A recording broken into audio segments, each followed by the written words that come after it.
দর্শক, আপনারা অনেক সময় আমার কাছে কমেন্টস করেন যে ভাই আমার বাথরুমে দুর্গন্ধ আসছে এবং আমার বাথরুমটা সব সময় দুর্গন্ধময় হয়ে থাকে। তো আসলে বাথরুমে দুর্গন্ধ হওয়ার কিছু কারণ রয়েছে এবং এই কারণগুলোর সাথে কিছু সমাধানও আছে। তো আজকের ভিডিওতে আপনাদেরকে চেষ্টা করব আসলে বাথরুমে কি কি কারণে দুর্গন্ধ সৃষ্টি হতে পারে এবং এটা থেকে আসলে উত্তরণের উপায়টা কি বা সমাধানটা কি সেটা আজকে আপনাদেরকে জানাবো। তো আশা করি পুরো ভিডিওটি সাথেই থাকবেন। তো বাথরুমে দুর্গন্ধ সৃষ্টি হওয়ার প্রধান যে কারণ সেটা হচ্ছে আমরা যদি বাথরুমে লো কমোড লাগাই, সেক্ষেত্রে লো কমোডের নিচে আমরা যেখানে লং ট্যাপ কিংবা শর্ট ট্যাপ লাগাই সেই জায়গায় অনেক সময় অনেকে সরাসরি ব্যান্ড লাগাই দেন, দিয়ে কিন্তু সেপটিক ট্যাঙ্কের সাথে সংযোগ করে দেন।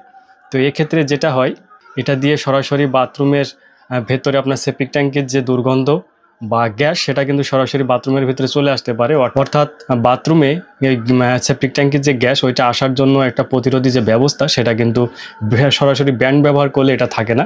তো এক্ষেত্রে যদি আপনি লং ট্যাপ কিংবা শর্ট ট্যাপ ব্যবহার করেন তাহলে আপনারা এটা থেকে কিন্তু আসলে সমাধান পাবেন। আপনারা জানেন যে লং ট্যাপ কিংবা শর্ট ট্যাপে একটা নির্দিষ্ট পরিমাণ পানি কিন্তু আসলে সবসময় রিজার্ভ থাকে। এই পানিটা কিন্তু কখনোই শেষ হয় না বা আপনার চলে যায় না। এই কারণেই পানিটা যদি আপনার জমা থাকে তাহলে কিন্তু আপনার সেপটিক ট্যাঙ্কের যে গ্যাস বা আপনার দুর্গন্ধ সেটা কিন্তু এই পানি জমা থাকার কারণে কিন্তু এটা ওভার করে বাথরুমের ভেতরে আসতে পারে না। তো এই ভুলটা কখনোই করা যাবে না। আপনারা যখন লো কমোড ফিটিংস দিবেন অবশ্যই এটার নিচে লং ট্যাপ কিংবা শর্ট ট্যাপ ইউজ করবেন। আর লং ট্যাপ এবং শর্ট ট্যাপ ইউজ করার সময় অবশ্যই আপনারা চেক দিয়ে নেবেন যে পানির যে স্তর সেটা সমানভাবে থাকছে কিনা এবং কোথাও থেকে কোনো গ্যাপের সৃষ্টি হচ্ছে কিনা। তো অনেক সময় দেখা যায় যে আমাদের লং ট্যাপ কিংবা শর্ট ট্যাপ আসলে লাগানোর পরেও কিন্তু আসলে দুর্গন্ধটা আসে। তো সেটার কারণ হচ্ছে যদি আপনার লং ট্যাপ এবং শর্ট ট্যাপটা যদি সঠিকভাবে যদি আপনি আসলে লেভেলিংটা ঠিক না রেখে যদি ফিটিংস করেন সেক্ষেত্রে কিন্তু এই সমস্যাটা হয়ে থাকে। তো এখন আবার আপনারা প্রশ্ন করতে পারেন যে যদি ভাই আমাদের আসলে ব্যান্ড দিয়েই আসলে ঢালাইটা দেওয়া হয়ে যায় বা আপনার প্যান বাটিটা ফিটিংস দেওয়া হয়ে যায়, টাইলস করা হয়ে যায়, সেক্ষেত্রে কি আসলে কোনো সমাধান আছে? তো সেক্ষেত্রে সমাধানের একটা বিকল্প পদ্ধতি বা পথ রয়েছে। সেটা হচ্ছে আপনারা বাথরুমের পেছনের সাইডে যে সাইডে আপনার গ্যাস পাইপ উঠানো হয়েছে, গ্যাস পাইপের আগে আপনার অবশ্যই একটা বাহিরের সাইডে আপনি লং ট্যাপ কিংবা শর্ট ট্যাপ লাগিয়ে নিতে পারেন, দিয়ে তারপরে গ্যাস পাইপ উঠিয়ে আপনি সেপটিক ট্যাঙ্কিতে সংযোগ দিতে পারেন পাইপ। সেক্ষেত্রেও কিন্তু আপনি এটা থেকে আসলে সমাধান পেতে পারেন। আরেকটা বিষয় আপনারা অনেকেই বলতে পারেন আমরা লো কমোটে যদি আসলে লং ট্যাপ ইউজ করি তাহলে হাই কমোটের জন্য আসলে কি করব। তো হাই কমোটে আপনার লং ট্যাপ বা শর্ট ট্যাপ ইউজ করার কোনো প্রয়োজন পড়ে না, কারণ হাই কমোটের ভেতরেই কিন্তু আপনার একটা লং ট্যাপ ফিটিংস করা থাকে। লং ট্যাপ থাকার ফলে এটাতে পানি রিজার্ভ থাকে, এই কারণে কিন্তু সেপটিক ট্যাঙ্কের গ্যাসটা বাথরুমের ভিতরে আসতে পারেন। তো হাই কমোড লাগানোর ক্ষেত্রে আপনার দ্বিতীয় আরেকটা হচ্ছে আসলে লং ট্যাপ কিংবা শর্ট ট্যাপ লাগানোর প্রয়োজন নাই, সরাসরি আপনারা ব্যান্ড ইউজ করবেন, ব্যান্ড দিয়ে তার উপরে আপনারা হাই কমোড লাগিয়ে দিবেন, তাহলে কিন্তু আপনার কোনো প্রবলেম হবে না। এরপরে যে সমস্যাটা হয়ে থাকে এটার কারণে বাথরুমে ম্যাক্সিমামই আসলে দুর্গন্ধ সৃষ্টি হয়, সেটা হচ্ছে আমরা এই গোসলের এই ওয়েস্ট ওয়াটার লাইনটা সরাসরি ময়লা ড্রেনে কিংবা হচ্ছে সেপটিক ট্যাঙ্কিতে সংযোগ করে থাকি। তো সেক্ষেত্রে যদি আমরা লং ট্যাপ কিংবা শর্ট ট্যাপ হচ্ছে এটাতে ইউজ না করি, তো তাহলে সরাসরি সেপটিক ট্যাঙ্কি থেকে এবং ড্রেন থেকে যে দুর্গন্ধ তৈরি হবে সেটা কিন্তু আমাদের বাথরুমে এই পাইপের মাধ্যমেই কিন্তু আসলে চলে আসবে।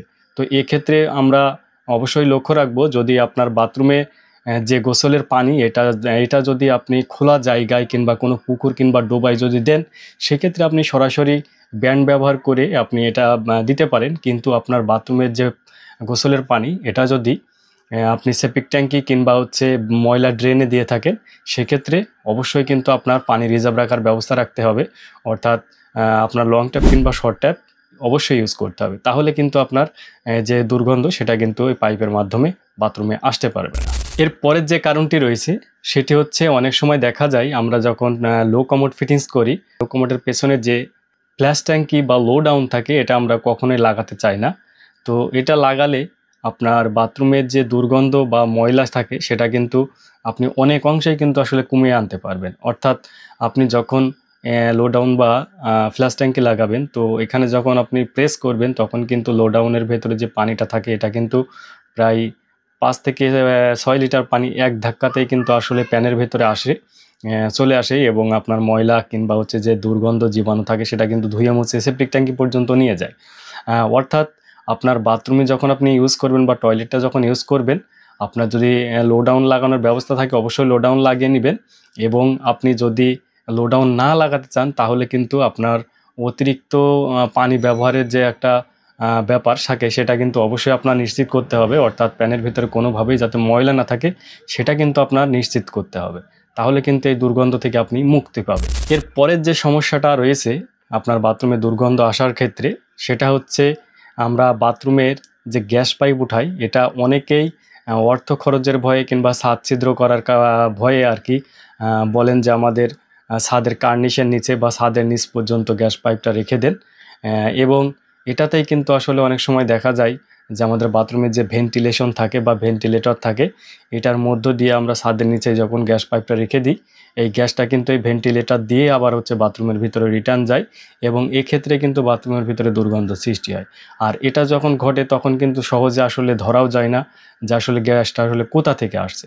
তো আমি আপনাদের অনুরোধ রাখবো, অবশ্যই কিন্তু আপনার ছাদ ছিদ্র করে অন্তত ছাদের 6 ফিট উচ্চতায় আপনাকে 6 থেকে 7 ফিট উচ্চতায় কিন্তু আসলে গ্যাস পাইপ উঠিয়ে দিতে হবে। না হলে কিন্তু আপনার বাথরুমের ভেতরে ভেন্টিলেশন দিয়ে আবার রিটার্ন কিন্তু আপনার হচ্ছে বাথরুমের ভিতরে সেপটিক ট্যাঙ্কে যে গ্যাসটা হচ্ছে গ্যাস পাইপ দিয়ে বের হবে সেটা কিন্তু বাথরুমের ভেতরে চলে যাবে এবং আপনার বাথরুমটা কিন্তু দুর্গন্ধময় হয়ে যাবে। এরপরে যে কারণটা রয়েছে বাথরুমে দুর্গন্ধ হওয়ার, তার ভিতরে মেজর কারণ হচ্ছে বাথরুমে ভেন্টিলেশনের ব্যবস্থা না রাখা। অনেকেই দেখা যায় যে আপনার বাথরুমের ভিতরে ভেন্টিলেশনের ব্যবস্থা রাখেন না। তো এই কারণেই কিন্তু বাথরুমের ভেতরে যে দুর্গন্ধ তৈরি হয় বা একটা গরম ভাব তৈরি হয় সেটা কিন্তু আসলে বাইরে বের হতে পারে না। তো অনেক সময় দেখা যায় আমরা সর্বদা কিন্তু আসলে বাথরুমের দরজাটা লাগিয়ে রাখি। এই কারণে আমাদের বাথরুমের ভিতরে কিন্তু একটা গরম ভাব তৈরি হয় কিংবা একটা দুর্গন্ধ সৃষ্টি হয়, সেটা কিন্তু বের হয়ে যেতে পারে না বাইরে। এবং এটার কারণে কিন্তু বাথরুমে আপনি যখনই প্রথমেই ঢুকবেন তখনই কিন্তু একটা অন্য ধরনের বিশ্রী একটা গন্ধ আপনার চলে আসে। তো এটা আপনার তখনই আসলে সমাধান হবে যখন আপনি বাথরুমের ভিতরে একটা বড়সড় ভেন্টিলেশনের ব্যবস্থা রাখবেন, তাহলে কিন্তু আপনি এই সমস্যা থেকে সমাধান পাবেন। তবে আরেকটা বিষয়, আপনারা একটা বাথরুমে দুইটা ভেন্টিলেশন রাখবেন। আমার আসলে এটা হচ্ছে পার্সোনাল অপিনিয়ন। দুইটা ভেন্টিলেশন রেখে একটাতে আপনারা অ্যাডজাস্ট ফ্যান দিবেন এবং একটা হচ্ছে খোলা রাখবেন। তাহলে যেটা হবে আপনার বাথরুমের ভেতরে যে দুর্গন্ধ তৈরি হবে এটা অ্যাডজাস্ট ফ্যানের মাধ্যমে বাহিরে বের হবে এবং যেটা আপনার আলাদা থাকবে ভেন্টিলেশন সেটা দিয়ে বাহিরের যে ন্যাচারাল বাতাস সেটা কিন্তু বাথরুমের ভেতরে ঢুকবে। তো এটাতে আপনার বাথরুমের দুইটা উপকার হবে, একটা হচ্ছে দুর্গন্ধ দূর হবে এবং দ্বিতীয়টি যেটা হবে সেটা হচ্ছে বাথরুমের ভেতরে যে ভ্যাপসা গরম ভাব থাকে সেটা কিন্তু বাইরে বের হয়ে যাবে। তো আবারও আপনারা প্রশ্ন করতে পারেন, যদি আমার একটা ভেন্টিলেশন থাকে তাহলে কি হবে? তো একটা ভেন্টিলেশন যদি থাকে তাহলে আপনারা অ্যাডজাস্ট ফ্যান লাগাতে পারেন। সেক্ষেত্রে আপনার বাথরুমের ভিতরে আলো স্বল্পতা দেখা দিতে পারে। যদি ইলেকট্রিসিটি না থাকে তাহলে কিন্তু দিনের বেলায় আপনি অন্ধকার অনুভব করবেন। তো এরপরে আরেকটা বিষয় দেখা যায় যে আমাদের মা বোনেরা যারা রয়েছে তারা দেখা যায় বাথরুমের ভেতরে অতিরিক্ত কাপড় কিংবা হচ্ছে তোয়ালে রাখেন। তো এই তোয়ালে বা কাপড় যদি আপনার দীর্ঘদিন ভেজা থাকে সেক্ষেত্রে কিন্তু সেখান থেকে একটা ভালো ধরনের দুর্গন্ধ তৈরি হতে পারে। তো আপনারা যদি তোয়ালে কিংবা কাপড় আসলে অতিরিক্ত ইউজ করেন সেক্ষেত্রে কিন্তু এটা অন্তত 2-1 দিন পর পর কিন্তু বাইরে নিয়ে গিয়ে রোদে শুকিয়ে আবার রাখা উচিত হবে, যাতে এখানে কিন্তু ভিজা ভাবটা না আসে। যদি কাপড় দীর্ঘদিন ভিজা থাকে সেখান থেকে কিন্তু একটা দুর্গন্ধ সৃষ্টি হয়। এরপরে যে বিষয়টা বলবো সেটা হচ্ছে আমাদের আসলে অলসতার কারণে এই বাথরুমে দুর্গন্ধটা তৈরি হতে পারে। অনেক ক্ষেত্রে আমরা দেখেছি যে কাজ করতে যেয়ে যে একটা ট্যাঙ্কি লাগানোর 5 বছর কিংবা 3 বছর কিংবা 7 বছর চলে যায় কিন্তু আপনারা ট্যাঙ্কিটা পরিষ্কার করেন না। অর্থাৎ ট্যাঙ্কিটার ভেতরেও প্রচুর পরিমাণে আয়রন জমে কিংবা ছত্রাক বা বাসা বাঁধে, ব্যাকটেরিয়া বাসা বাঁধে। অনেক ধরনের হচ্ছে আসলে ময়লা কিন্তু আপনার ট্যাঙ্কির ভিতরে চলে আসে। তো এই ট্যাঙ্কিটা যদি আপনারা নিয়মিত পরিষ্কার না করেন তো এই ট্যাঙ্কির যে পানি আপনার বাথরুমে আসছে এই পানিটা কিন্তু অনেক সময় দেখা যায় যে দুর্গন্ধ সৃষ্টি করে ফেলে। তো এই দুর্গন্ধময় পানিটাই কিন্তু আপনার বাথরুমটা আসলে দুর্গন্ধ করে রাখার জন্য যথেষ্ট। তো আপনার যে ট্যাঙ্কিটা থাকবে অবশ্যই আপনারা চেষ্টা করবেন অন্তত প্রতি মাসে একবার হলেও ট্যাঙ্কিটা ভালোভাবে আপনার পরিষ্কার করা। তো এটাতে আপনার দুইটা জিনিস হবে। একটা হচ্ছে ট্যাঙ্কির ভেতরে যে আয়রনটা তৈরি হবে এই আয়রনটা কিন্তু আপনার আপনি পরিষ্কার করার ফলে কিন্তু আয়রনটা থাকবে না। এতে আপনার বাথরুমের ট্যাপ, শাওয়ার এবং অন্যান্য যে আসলে ফিটিংসগুলো থাকে এগুলো কিন্তু অনেক সুন্দর থাকবে। কারণ বাথরুমে যদি আপনার পানিতে আয়রন থাকে বা ট্যাঙ্কিতে যদি আয়রনটা থাকে সেটা যদি পাইপের মাধ্যমে আপনার ট্যাপ দিয়ে বের হয় কিংবা শাওয়ার দিয়ে বের হয়, এটা কিন্তু দ্রুত আয়রনের ফলে কিন্তু আসলে ফিটিংসগুলো নষ্ট হয়। তো তো আপনারা যদি নিয়মিত ট্যাঙ্কিটা পরিষ্কার করেন সেক্ষেত্রে দেখা যাচ্ছে যে আপনার এই ফিটিংসগুলো কিন্তু খুব দ্রুত কিন্তু নষ্ট হবে না। আরেকটা যে বিষয়টা বললাম, দীর্ঘদিন যদি আপনি ট্যাঙ্কিটা পরিষ্কার না করেন সেক্ষেত্রে কিন্তু আপনার দুর্গন্ধময় পানি বাথরুমে আসতে পারে। তো এই কারণে বাথরুমটা কিন্তু আপনার দুর্গন্ধময় হতে পারে। তো অবশ্যই চেষ্টা করবেন অন্তত মাসে একবার হলেও আপনার ট্যাঙ্কিটা পরিষ্কার রাখার জন্য। তো এরপরে যে বিষয়টা বলবো এটা হচ্ছে আসলে আমাদের প্রত্যেকের করা উচিত। সেটা হচ্ছে আমরা দেখা যাচ্ছে যে টয়লেটটা ইউজ করি ঠিক আছে, কিন্তু টয়লেটের ভিতর দেখা যায় যে মাথার চুল কিংবা শ্যাম্পুর যে পাতা কিংবা অন্যান্য যে বিষয়গুলো থাকে বা ময়লা, এটা কিন্তু প্রতিদিনই কিন্তু আসলে আমাদের শরীর থেকে কিছু না কিছু কিন্তু আসলে বের হয়। তো এটা দেখা যাচ্ছে যে আপনারা নিয়মিত যদি আসলে বাথরুমটা পরিষ্কার না রাখেন, পরিষ্কার পরিচ্ছন্ন না রাখেন, সেক্ষেত্রে কিন্তু বাথরুমের ভেতরে আসলে দুর্গন্ধ তৈরি হতে পারে। তো এটা আসলে আপনাদের নিজস্ব বা পার্সোনাল ব্যাপার। আপনারা চেষ্টা করবেন বাথরুমটা নিয়মিত আসলে পরিষ্কার রাখার জন্য।